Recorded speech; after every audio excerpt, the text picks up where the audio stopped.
السلام علیکم ورحمۃ اللہ وبرکاتہ۔ خاندانی نظام کو کیسے مضبوط کیا جائے؟ خاندانی نظام کو مضبوط کرنے کے لیے سب سے پہلے ایک بات جان لیجئے کہ خاندان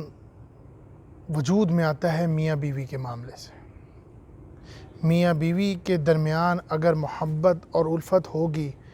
باہمی اعتماد ہوگا، یعنی کہ اگر شوہر گھر سے باہر جاتا ہے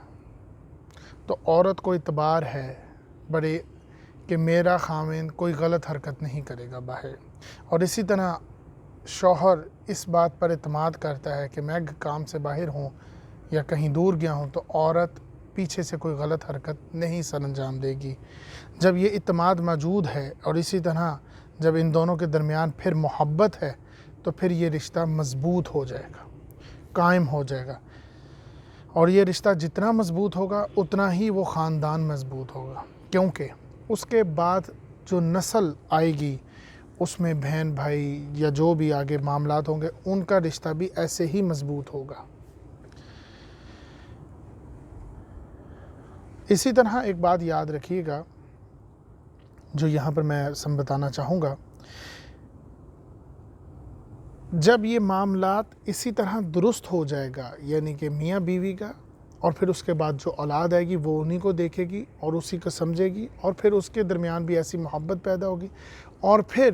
والدین کے ساتھ محبت، یہ تیسرا حصہ جب شامل ہو جائے گا، اب خاندان پوری طرح مضبوط ہو جائے گا۔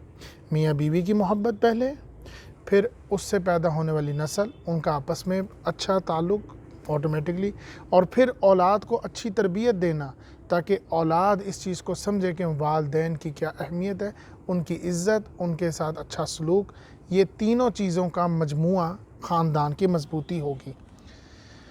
پھر ہی وہ نسل بہتر ہوگی، پروان چڑھے گی اور اپنی اصلاح پر ہوگی۔ اگر مرد کو یعنی کہ خامد کو بھی اپنی بیوی پر اعتماد نہیں اور بیوی کو شوہر پر اعتماد نہیں، کہ اس کو یقین نہیں کہ ان دونوں یہ کوئی خرابی کر دے گا، تو پھر اس سے نسل تو سب سے پہلی بات یہ ہے کہ پہلے تو وہ نظام ہی درم برم ہو جائے گا، اور پھر اس سے جو نسل پیدا ہوگی اس کی تربیت نہیں ہوگی، وہ بھی تباہ و برباد ہو جائے گی، اور اسی طرح یہ نظام سارا خاندانی تباہ ہو کر رہ جائے گا۔ اس کی یہاں پر ایک اور وضاحت میں کر دوں کہ جب نظام بنتا ہے تو اس میں ایک سربراہ کو چنا جاتا ہے۔ اگر آپ سربراہ نہیں چنیں گے اب نظام خراب ہوگا، ایک یہ وجہ ہے۔ خاندان کے اندر، اسلامی معاملے کے اندر یا قرآن کے اندر یا اسلام کے اندر، خاندان کا جو سربراہ ہے وہ مرد ہے، وہ بتائے گا۔ جیسے کہ ایک کمپنی کے ڈائریکٹرز تو بہت ہو سکتے ہیں پر مینیجنگ ڈائریکٹر ایک ہی رہے گا جو اس کو مینیج کرے گا، سربراہ ایک رہے گا۔ اگر دو سربراہ ہوں گے تو بربادی ہو جائے گی، خرابی ہو جائے گی، بات بن نہیں سکے گی۔ اور اسی طرح یہاں پر دوسری بات کو بھی ذہن میں رکھیے گا کہ اولاد کے ساتھ محبت کرنا یہ فطرتی عمل ہے، یہ آپ نے کرنا ہی کرنا ہے۔ اسی وجہ سے قرآن مجید کے اندر یہ نہیں کہا گیا کہ اولاد کے ساتھ محبت نہ کرو، بلکہ یہ کہا گیا ہے کہ اس کو کم کرو، زیادہ مت کرو، حد سے آگے مت جاؤ۔ سورۃ التغابن آیت نمبر 14، یا ایھا الذین آمنوا ان من ازواجکم واولادکم عدوا لکم فاحذروہم، اے ایمان والو تمہاری بیویاں، تمہاری اولاد میں سے جو کچھ تمہارے ہیں ان میں سے کوئی دشمن ہے تمہارا، یعنی کہ جو تمہاری اولاد اور تمہاری بیویاں ہیں ان میں سے اولاد میں سے کچھ تمہارے دشمن ہے، اس لیے ان میں سے ان کے لیے ہوشیار رہو۔ جن کا تم پیٹ بھر رہے ہو، اب انہی کی خوشی کے لیے تم ان کے لیے نعمتیں آسائشیں لاؤ گے، یہاں تک کہ تم حرام کام میں ہاتھ ڈالنا شروع کر دو گے، حد سے آگے نکل جاؤ گے۔ مگر یہاں پر جو قرآن مجید میں بیان کیا گیا ہے، جو طریقہ بتایا گیا ہے کہ ہاں والدین کے ساتھ محبت کرو، کیونکہ یہ فطرتی عمل نہیں ہے، کیونکہ اولاد کے ساتھ محبت کرنا یہ فطرتی عمل ہے، والدین کے ساتھ محبت کرنا یہ فطرتی عمل نہیں ہے۔ اس لیے یہاں پر خاص کر قرآن مجید کے اندر جہاں پر اللہ تعالیٰ کے حقوق آتے ہیں وہاں پر والدین کے حقوق بھی ساتھ ہی آتے ہیں۔ اس کے علاوہ ایک اور بات، قرآن آپ صلی اللہ علیہ وسلم فرمایا کہ دو چیزیں ایسی ہیں جن کو محض دیکھنے کا ثواب ہے۔ ایک اللہ کا گھر، یعنی کہ انسان کوئی طواف نہیں کر رہا، نماز نہیں پڑھ رہا، صرف بڑی عقیدت کے ساتھ، محبت کے ساتھ خانہ کعبہ کو دیکھ رہا ہے، تو اللہ تعالیٰ اس کو دیکھنے کا بھی ثواب دے گا۔ اور اسی طرح اپنے بوڑھے ماں باپ کو،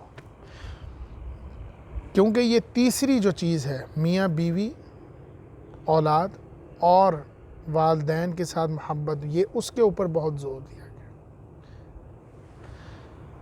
تب ہی وہ چیز جانے گی۔ اسی لیے تو آپ قرآن مجید میں کہا گیا ہے وَبِالْوَالِدَيْنِ إِحْسَانًا، اپنے والدین کے ساتھ اچھا سلوک کرو۔ اگر دونوں یا ان دونوں میں سے کوئی ایک تمہارے پاس ہو بڑھاپے میں تو اس کے لیے دعا کرو، ان کے آگے غصے سے مت بولو، ان کو جھڑکو مت، ان کے آگے ادب سے کھڑے ہو، یہاں تک کہ اپنے کندھوں کو جھکا کر کھڑے رہو، اور اللہ تعالیٰ سے دعا کرتے رہو ان کی مغفرت کے لیے، ان کے گناہوں کی بخشش کے لیے۔ اب جب یہ نظام قائم ہوگا، میاں بیوی سے محبت، اعتماد، خود اعتمادی، اور پھر اس کے بعد نسل کی، اور پھر اس کے بعد خاص کر والدین کے ساتھ محبت کی، کیونکہ نسل دیکھے گی اپنے ماں باپ کو، ان کی اولاد کو والدین کے ساتھ محبت کرنے کے طریقے کو، اسی طرح وہ اس کو اڈاپٹ کرے گی۔ جب یہ تینوں چیزیں دیکھیں گے تو پھر مضبوط ہوگا خاندان، اخلاق سے بھرا ہوا خاندان ملے گا، ڈسپلن سے بھرا ہوا خاندان ملے گا، باہمی اعتماد سے بھرا ہوا خاندان ملے گا۔ یہی ہے معاشرتی نظام جو اسلام دیتا ہے انسان کو۔ امید ہے کہ آپ کو سوال کا جواب مل گیا ہوگا۔ السلام علیکم ورحمۃ اللہ وبرکاتہ۔